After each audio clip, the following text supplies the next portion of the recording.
there's no such thing as a work-life balance. Before I talk about that one, I would like to first make sure and clarify that this topic is for those who are in the working class. It is not intended for those who were born in a family which was fortunate enough to have wealth that provides that person not to work anymore. Again, there's no such thing as work-life balance. Don't shoot me or don't throw anything at me for the moment. I'll explain in brief detail how I came upon that particular thing.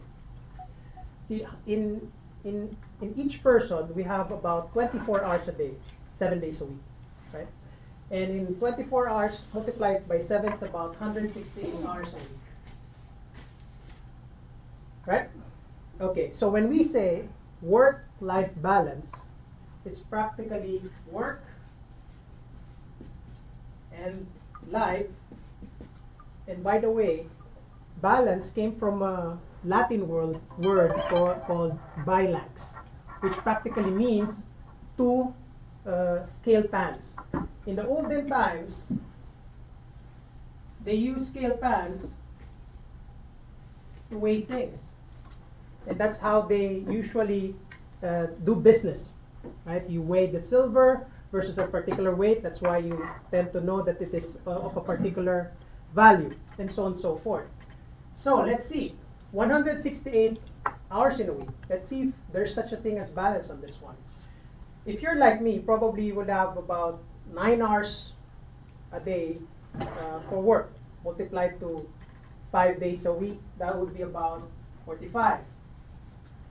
Travel time, especially here in Metro Manila, would be about 5 hours to and fro, right? Average. That doesn't include when you have a Manny Pacquiao fight going on. Okay, so 5 hours multiplied by 9, that's about, sorry, 5 multiplied by 5, that's about 25. So you have about 70 hours already deducted from the 168. Okay, so it seems okay, right? Now we have about 75. Sorry, this is 70 minus 168. You have about 98. But you still have to 98 hours. All right. So 98 hours would have, it's okay. You're already better off. However, we have to sleep. sleep. Right. So average person should have about 7 hours a day. So 7 multiplied by 7. Unless you think that sleeping is part of your life, which I don't know if that would be part of it. Let's just put it here. That's 49, right? 49 minus 98 a while ago would leave us 49.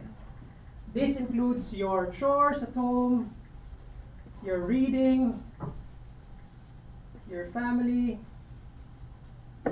your hobbies, TV, and so on and so forth. So just by looking at this, you would already know there's no such thing as work-life balance. We're doomed. However, there's also what you call lenses, worldviews, from which we look at how things are and how things work.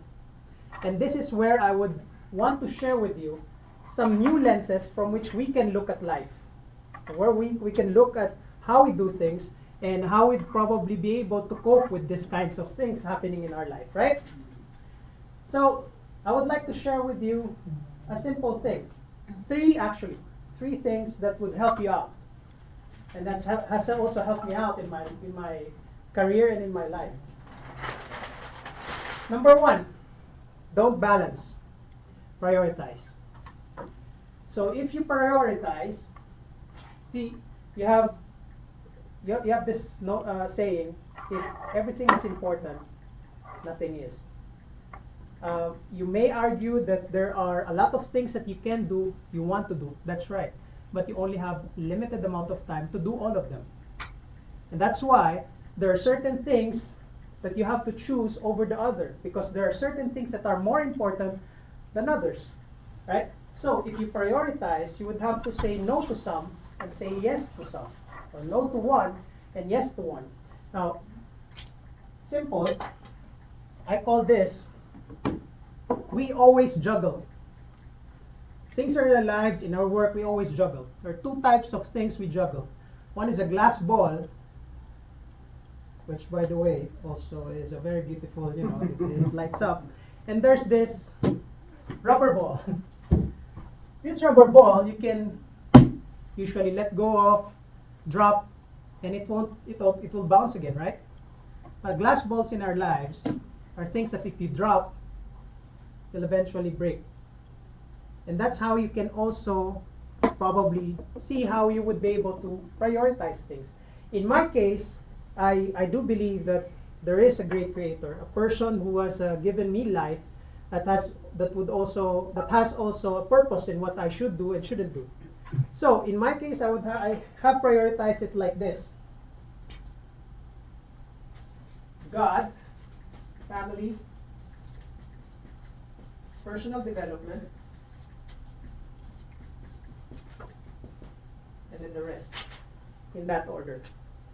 See, if you believe like I do, that somebody up there knows better than you do and what you can't do, it would probably be wise to connect with him first. And if your family is as important as it is for me as well, then second for that one. Personal development means that I would have to develop myself, health,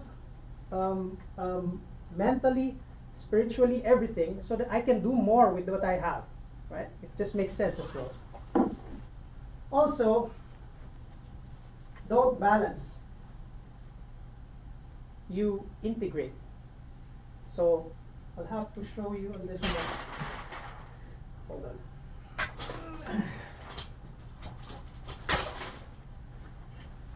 I'll just use this one instead.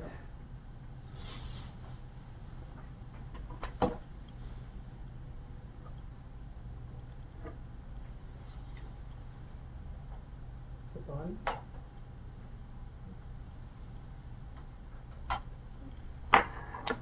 Okay, so integrate.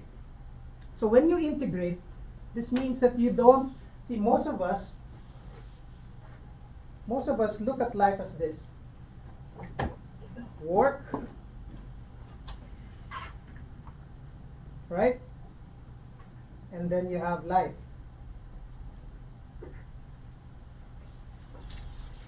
Right?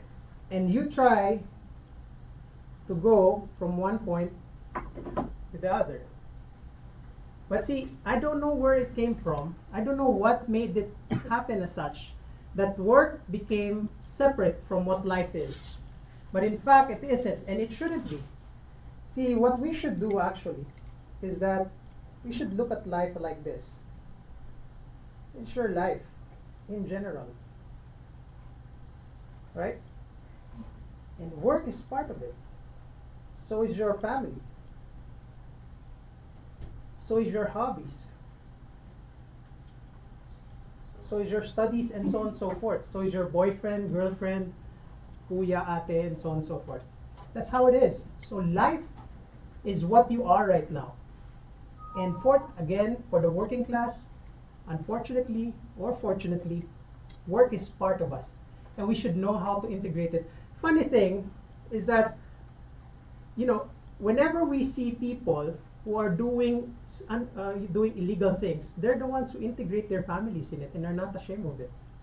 Like corrupt officials, gambling lords, drug lords, whatever lords. Right? You see that they always integrate their work and their family very well.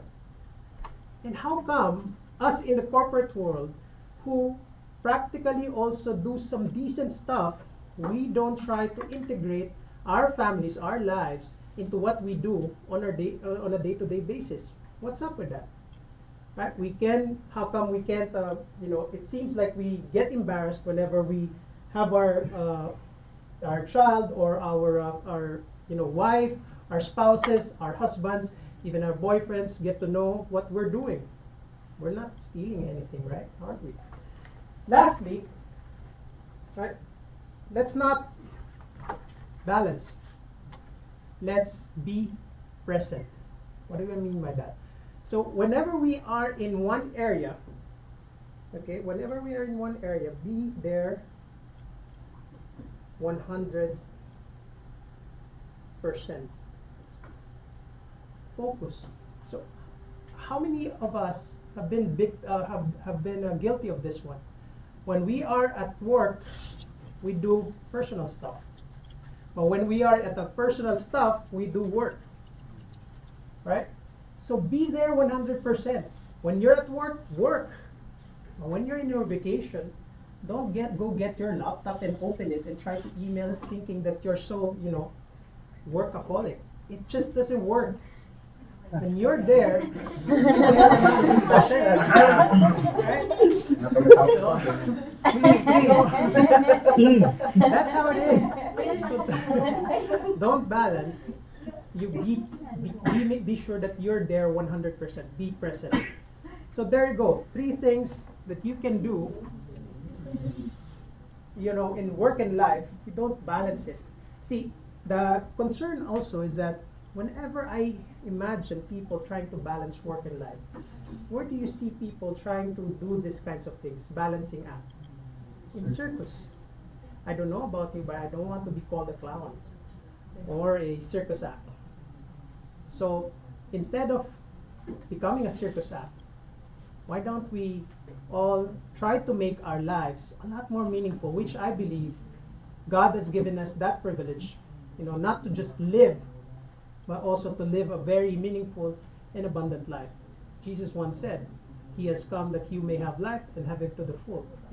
So don't balance, prioritize, integrate, and be present. I hope I was able to impart to you some small tokens, small learning for your daily lives. Thank you so much.